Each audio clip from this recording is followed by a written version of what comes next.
Hello, my name is Natalie Lloyd, and I'm going to read the Bible for you today. The first reading comes from the book of Judges, chapter 4, verses 1 to 24. Judges 4, verses 1 to 24. Again, the Israelites did evil in the eyes of the Lord now that Ehud was dead. So the Lord sold them into the hands of Jabin, king of Canaan, who reigned in Hazor. Sisera, the commander of his army, was based in Harosheth Hagoyim, because he had 900 chariots fitted with iron and had cruelly oppressed the Israelites for 20 years. They cried out to the Lord for help. Now Deborah, a prophet, the wife of Lapidoth, was leading Israel at the time. She held court under the palm of Deborah between Ramah and Bethel in the hill country of Ephraim. And the Israelites went up to her to have the disputes decided. She sent for Barak, son of Abinoam, from Kadesh in Naphtali, and said to him, "The Lord, the God of Israel, commands you, go, take with you 10,000 men of Naphtali and Zebulun, and lead them up to Mount Tabor. I will lead Sisera, the commander of Jabin's army, with his chariots and his troops to the Kishon River, and give him into your hands." Barak said to her, "If you go with me, I will go.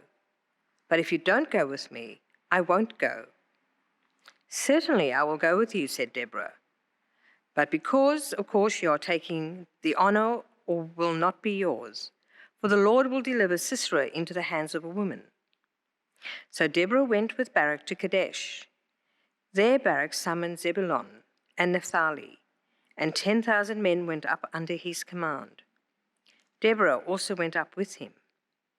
Now Heber the Kenite had left the other Kenites, the descendants of Hobab, Moses' brother-in-law, and pitched his tent by the great tree in Zaanannim, near Kadesh. When they sold Sisera that Barak son of Abinoam had gone up to Mount Tabor, Sisera summoned from Harosheth Hagoyim to the Kishon River all his men and his 900 chariots fitted with iron. Then Deborah said to Barak, "Go, this is the day the Lord has given Sisera into your hands. Has not the Lord gone ahead of you?" So Barak went down to Mount Tabor with 10,000 men following him. At Barak's advance, the Lord routed Sisera and all his chariots and army by the sword, and Sisera got down from his chariot and fled on foot. Barak pursued the chariots and army as far as Harosheth Hagoyim, and all Sisera's troops fell by the sword. Not a man was left. Sisera, meanwhile, fled on foot to the tent of Jael, the wife of Heber the Kenite, because there was an alliance between Jabin, king of Hazor, and the family of Heber the Kenite. Jael went out to meet Sisera and said to him, "Come, my lord, come right in. Don't be afraid." So he entered her tent, and she covered him with a blanket. "I'm thirsty," he said. "Please give me some water."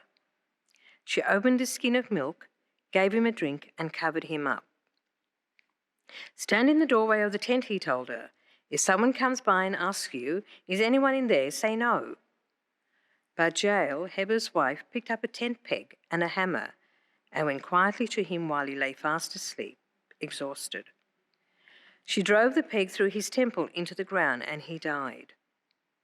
Just then Barak came by in pursuit of Sisera, and Jael went out to meet him.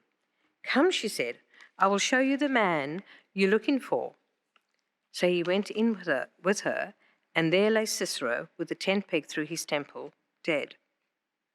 On that day God subdued Jabin, king of Canaan, before the Israelites, and the hand of the Israelites pressed harder and harder against Jabin, king of Canaan, until they destroyed him. The second reading comes from the book of Hebrews, chapter 12, verses 1 to 3.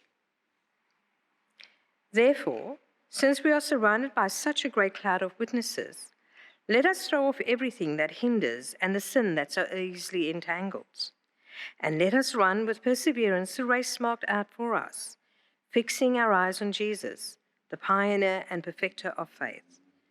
For the joy set before him he endured the cross, scorning its shame, and sat down at the right throne of God.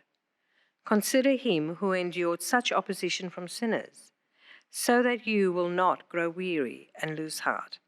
This is the word of the Lord.